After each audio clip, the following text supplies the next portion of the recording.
প্ৰৱেশ কৰি সামগ্ৰী ভাঙি সোণৰ অলংকাৰ ধন লুট কৰি লৈ যাব ওলাওঁতে ৰাইজে খেতি জংগলৰ পৰা কৰায়ত্ব কৰিবলৈ সক্ষম হৈছে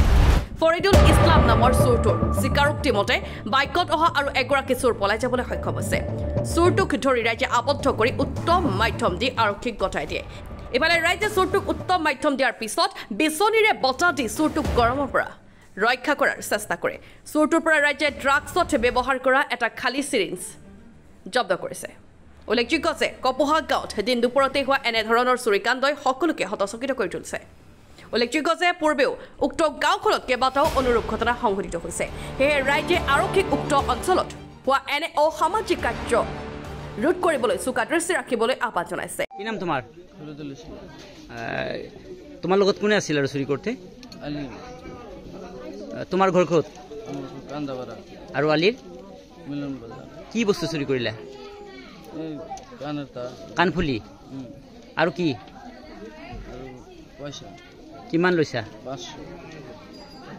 এই চুৰি কিয় কৰিলা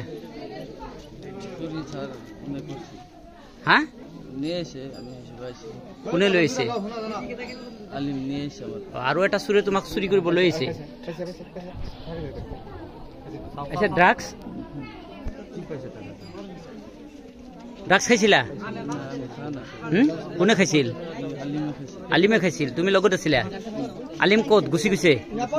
তুমি ধৰত পৰিলা